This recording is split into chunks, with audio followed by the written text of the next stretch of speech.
Inclusive, essa questão aí do Otavim, do Otavim, que foi uma pessoa extraordinária dentro da limitação dele, escolaridade e tudo e tal, de ter feito essa jogada de trazer aquela usina de Santo Antônio, né, para cá, através do DAE, né, foi na época do DAE, posteriormente a CEMIG encampou. Mas isso aí mostra que naquela época nós fazíamos as coisas, era com o povo. O povo tinha que ajudar, não tinha verba, né? Não, é com o povo. O O povo ajudava e É porque agora mesmo vai chegar no seu mandato, e o seu mandato foi um mandato extraordinário, e eu chamo de nosso mandato, né? Não, Porque, realmente é nosso, é, né? porque Eu não, a minha participação não foi do reles funcionário, né? Nós tínhamos a gente tinha interesse pelo interesse município, pelo né? município, por tudo, Então, naquela época, o povo colaborava. Você pensa bem, para construir o ginásio foi cotizado, para construir, para trazer a energia foi cotizado, para tudo, fazer pontes e tal, chamava o pessoal e eles... Não, o mais importante, um dos maiores sucessos que teve foi que a gente propôs dividir o asfalto em três, né? E o povo aceitou. O povo pagou o asfalto. Eu dividi, eu propus, a prefeitura faz o centro, de cá paga um terço, o outro paga um terço. Não teve um problema, todo mundo pagou tranquilamente, sabe? Porque, na verdade, aquilo ali também era da lei. A lei, toda a vida a lei foi assim. Foi de ser cotizado, de ser dividido entre as testadas, chama testada dos imóveis. Sabe por quê, Hélio? É porque é o seguinte, por exemplo, quando você passa o asfalto, vamos dizer que tem uma rua sem asfalto aqui em Vazante, o lote vale 50, né? Se você passa o asfalto, ele vale 100. Então, na verdade, aquilo é feito levando em consideração o que chamam de contribuição de melhoria, né? Você melhora o imóvel passa a valer mais. Eu vou contar duas histórias do asfalto. A Clementina, você sabe bem, né? Demais da conta. Clementina é uma das famílias tradicionais de Vazante, né? Dos pampoloneiros que a gente chamava. Ela tinha que pagar asfalto. Eu fui lá na casa dela para dar ela o asfalto e ela não aceitou. Não, eu tenho umas vacas lá nos Avigir, vou vender e vou pagar. Não quer ser diferente dos outros, não. Outra história do asfalto, ficou por último o Geraldão na esquina lá da rodoviária, você lembra dele lá, o Geraldão Grosso? Lembro. É o único que ficou sem assinar as promissórias.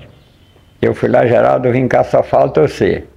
Não, eu não posso pagar em 12 meses, era 12, né? Era 12. Não, então você vai falar quantos meses você pode pagar. Não, eu pago em 24 meses. Então vai lá, assina a duplicata, ele foi, assinou e pagou tudo. Mas aí então, nós voltamos lá no Otavim, passamos, vamos no Gustavo. Gustavo foi um prefeito mais modernizado, mais moderno, trouxe a telefonia. E naquela época era uma dificuldade, se lembra, né? O pessoal dessas companhias aí tinha que ir em Paracatu ou Coromandel para fazer o interurbano, né? Nem Patos tinha, né? Nem Não, Patos não tinha, não. Coromandel e Paracatu foram mais vanguardistas nesse aspecto, né? E lá que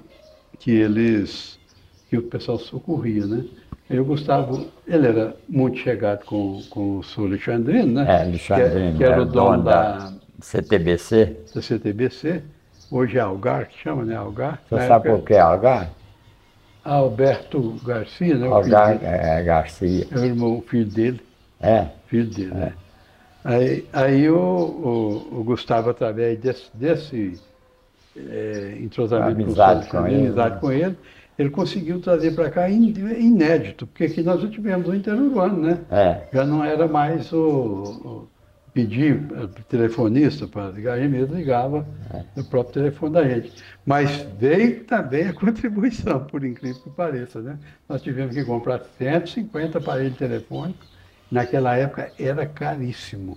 Eu lembro que eu comprei o meu, foi uma dificuldade para pagar em muitas prestações, mas mesmo assim era difícil. Consegui vender 150 aparelhos, que seria talvez um investimento da empresa aqui, não sei, ou ajudava. Eu queria gastar, né? Por isso que eu estou dizendo, o investimento dela aqui foi o povo que teve que participar. Mas o Gustavo fez isso, comprou um patrol novo, aí as estradas passaram a ter um outro padrão, né, na época e tal. E Otavinho tinha comprado caminhão, e passaram colocar só cascalho onde precisava e tal, né? E o Gustavo fez também uma coisa muito boa, que o Otavinho criou o ginásio, né? E o Gustavo criou o segundo grau, né? Inclusive, foi uma das últimas coisas que o Gustavo fez. Eu estou falando que é de conhecimento próprio, que eu era o chefe de serviço de educação dele, né? Que equivaleria hoje a secretário da educação, né? Do município. Foi criado o curso e a última, não foi a última, mas uma das últimas viagens administrativas que nós fizemos, eu e o Gustavo me levou, foi no dia da eleição do senhor Antônio, chovendo, não sei se você lembra disso, mas chovendo, naquele tempo chovia mesmo. Foi a eleição em 15 de novembro, chovendo demais. O Gustavo falou, arruma uma linha lá, vamos dormir lá em João Pinheiro, que depois nós não saímos daqui, porque naquele tempo tinha não sair, né? Cercava o Rio do Claro, cercava o Carrapato e tal. Nós fomos dormir em João Pinheiro, no dia da eleição. Terminou a eleição aqui, nós fomos para dormir lá em João Pinheiro. E de lá nós fomos de madrugada, fomos lá em Itabira, onde encontramos com aquela irmã Tereza, irmã Tereza mais velha, não era Tereza? Não era Soledade, não? Não, Soledade tudo foi na volta em Belo Horizonte. Mas a diretora era essa irmã Tereza, lá em Itabira. Aí de lá nós voltamos, isso tudo no mesmo dia, voltamos passando em Belo Horizonte, contratamos com a irmã Soledade e uma outra irmã, e de lá nós passamos para Araxá, onde ele tinha um outro compromisso também administrativo lá em Araxá. Isso nessas alturas você lembra que o piloto era eu, né? Porque você também explorou muito no volante. Não.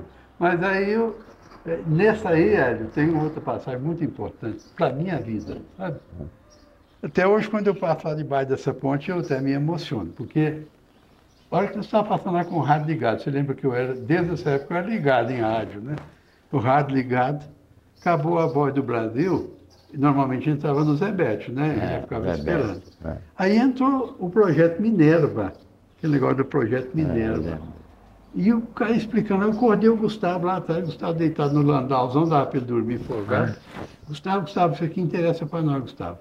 Era o projeto Minerva, que eles iam vender as apostilas, e a gente depois estudava, fazia as provas mais na frente. Tanto ele como eu, nós tínhamos vontade de melhorar a escolaridade, né? Aí ele falou, toma conta. Eu sei que vai tomar conta disso aí, vai fazer isso aí para nós e tal. E como fiz depois, mais na frente, quando o senhor Antônio não me quis mais na prefeitura ao lado dele, né? Aí eu criei a escolinha nossa ali na casa do filho de Santério. Por cima do posto? É de Santério Baiano. De Santério. Cláudio Honor, não, filho de Santério, é o gente, meu grande amigo, Nicanor, lá no Nicanor. Obrigado, Dona Maria. Então, aí lá nós fizemos uma turma lá, fez o cursinho, foi em Patos, eu passei lá em Patos em todas as matérias, resolvi ir para Brasília. Graças a Deus minha mulher quis me acompanhar, teve essa caridade comigo, nós fomos para lá. O Werneck tem uma coisa muito importante nisso aí.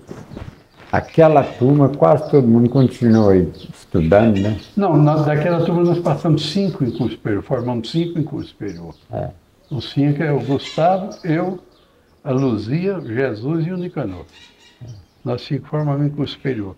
Mas foi uma coisa fantástica, né? Do nada surgir uma... Quer dizer, praticamente saiu do sertão e chegou lá em cima. Numa cidade do tamanho dessa nossa aqui, né? Ter um índice desse foi fantástico. Mas aí nós estávamos falando de Gustavo e tal, e criou-se instalamos, nós deixamos instalado. Porque naquele tempo a eleição era em novembro, mas a posse era em março. Fevereiro. Né? Não, era no final, então. Não era no final de fevereiro. A minha foi em fevereiro, dia 1º de fevereiro. Não, dessa ainda era em março ainda. Eu sei que nós entregamos funcionando dentro do curso normal. O curso normal funcionou ainda no período do Gustavo como prefeito, sabe? E foi fantástico, porque foi um pulo, né? De repente tem um segundo grau, depois nós criamos a contabilidade, você lembra, né? Que isso é o que eu falei, lavar o ouvido, ouvir a sociedade que sai lá na frente, né? Se você está fazendo o que o povo fala, você está no caminho certo.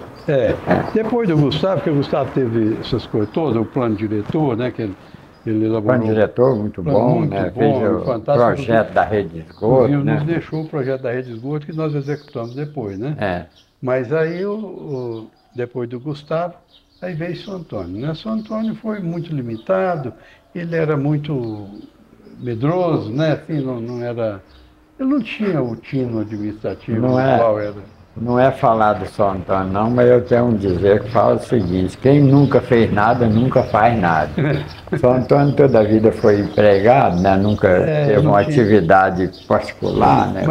Mas ele foi muito importante para a Vazante. Muito honesto. Muito honesto, uma pessoa que colaborou demais com a Vazante, né, no trabalho dele, tudo e tal. Ele foi secretário de Vazante quantos pleitos? Foi do João de Melo. Do Gustavo. Do João de Melo, Otavinho. Gustavo. Né? Gustavo. Depois dele era para ser eu, foi só um pouco para depois a Luzia, né? Depois veio eu sempre. Mas aí você em diante já fui, quem tocava mais a parte administrativa era eu mesmo, né? Era nós dois, né? Mas então o São Antônio, ele acabou fazendo alguma coisa, por exemplo, a parte de água. Foi só 2 anos também, né? Foi só 2 anos, era muito limitado. Você lembra o dia que o Afrano me chamou lá na casa dele, vocês estavam lá conversando sobre a decisão de você abrir mão, abrir mão e tal. Diego, vamos contemporizar, só 2 anos. O Hélio, ele falava, era Hélio, né? O Hélio não pode ser prefeito 2 anos só, não, e tal. Onde nós concordamos naquela época, né? Mas eu exigi, falei, mas ele tem que ser o vice e o próximo tem que ser o Hélio. E ele cumpriu, né? Naquele tempo tinha palavra, né? Mas então, aí o Gustavo fez uma boa administração, o São Antônio, dentro da possibilidade dele, dentro das limitações dele também, ele fez. Inclusive na questão da água também, ele acabou fazendo um pouco ele furou um poço artesiano. Furou um poço artesiano e fez a caixa d'água. Fez a caixa d'água, aquela que tem lá em cima, né?